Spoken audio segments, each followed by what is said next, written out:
More information on oil theft, and that has been blamed for the inability of Nigeria to reap from the current spike in global oil prices. Recently, the General Overseer of the Redeemed Christian Church of Nigeria, Pastor Enoch Adeboye, claimed that 95% of Nigeria's crude produced is being stolen and sold to unscrupulous elements operating in the global market. The sheer negative impact of oil theft on Nigeria's economy, according to some analysts, cannot be quantified.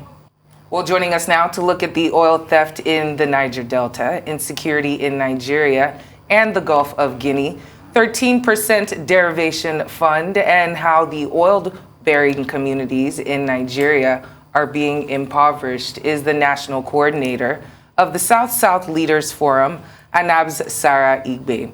Welcome to the program, and thank you for joining us for this interview. Thank you very much.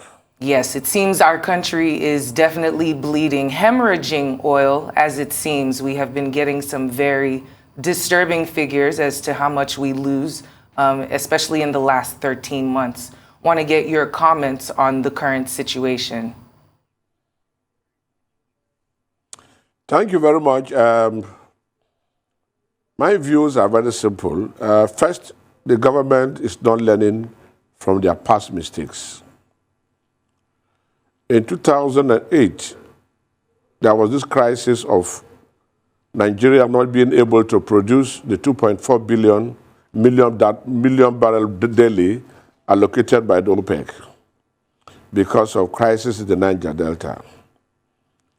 Late President Yar'Adua initially tried the military option and realized that the more he tried the military option, the more the oil goes down, up to 700,000 barrels per day. So he used wisdom, approached the leadership of Niger Delta, and resolved the issues of the Niger Delta, appealed to them to stop, and oil production went up. And in compensation, he gave the Niger Delta amnesty. He also gave us a ministry of Niger Delta that is almost moribund today. After Yar'Adua's death, all the effort of government came down. And in 2014, when Buhari came in, the same crisis surfaced. And the leadership of the Niger Delta came together under Edwin Clark. And PANDEF was formed, although it was midwifed by the Niger Delta Dialogue, which was sponsored by the EU. And several other bodies came down together. The southern states all came together and they formed PANDEF. And I know PANDEF went to the government and discussed the issues with government. And government made promises. The vice president, who was acting president, also visited the region and promised to give them modular refinery and also other succors that will be able to tame this issue of oil theft and bunkering. But all those promises happened to be fake promises. None of them was implemented. To make matters worse, when the region were demanding something significant, a son of the region, the then Minister of Petroleum Resources, came with his idea outside the box and scuttled the ideas of the region. And today we are back to square one. But the government can no longer approach the leadership of Niger Delta, and they cannot talk with the Niger Delta leadership to intervene. One thing is very certain. The leadership of the Niger Delta has a control over the youth of the Niger Delta. Unlike other regions like the Northwest or Northeast, Northwest, North Central, or the Southeast, the Niger Delta leaders have total control of their youths and they can tame them when necessary. But the government deemed it fit not to approach them and they want to go do it the other way. But the present oil theft that we are witnessing is not the way they paint the picture. There is no 1 million barrel of oil being theft every day. If they are stealing 1 million barrel of crude oil every day, where are they carrying it to? Who carries it? How many vessels, how many tankers, how many barges are carrying the oil? These things will be seen by the Navy, by the Army, the JTF, and by the Civil Defense, if both barges and vessels are coming to carry 1 million barrel of crude oil every day. We have 3 or 4 refineries in Nigeria. These 4 refineries cannot refine 1 million barrel of crude oil per day. So how many local refineries can refine 1 million barrel of crude oil per day? So the issue of being theft is a lie. It's a total lie. It's a matter of calling dog a bad name to kill him. This now says the community are stealing the oil, which is not true. If the community is stealing the oil, or the use of the communities are stealing the oil, what is happening to the Navy and the other security agencies that are around the Gulf of Guinea? They have not been able to arrest any vessel or any barge carrying crude oil out of the shores of Nigeria. But the simple truth is that most of the oil wells we have in the Niger Delta are now brown wells. And scientifically, brown wells, when you pump a brown well, for every 1 barrel, you have 3 barrels of crude oil. And so instead of separating the water from the crude oil, the water and crude oil are injected into the pipe. For instance, the NCT line that goes to Bonny and also to Brass Terminal. They also pump the one going to Fakado's excavers. And so they mix water and oil. By the time it gets to the export zone and you remove the water, you see only few oil. Unfortunately, those who are the operators of the terminal refuse the owners of the oil to be part of them in the terminal. So what happens along the line is left for them. Now, in all the companies, only very few companies have what we call separators, isolators, that will separate water before injecting the oil into the pipe. And if the pipe is not full, there will be no pressure. So most of the oil companies are accountable to this crime by pumping water instead of oil. So when they pump water, they will now see enough volume. But at the receiving end, you see little or nothing. That is the problem in the Niger Delta today. I stand to be corrected that the oil companies come. And the government knows. The DPRO, the NAPIMs have made investigation, and they know it. But Nigeria, being what we have because of our nature, nobody is willing to say the truth. But that is the truth. Nobody steals oil. Well, so for us to save the situation, yeah, I'm listening.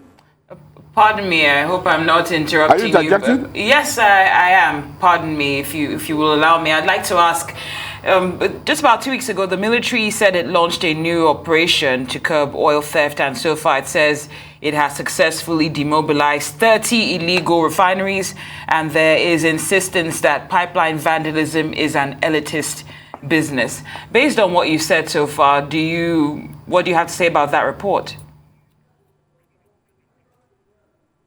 Like I said, those 30 illegal refineries put together, they are not up to Warri Refinery.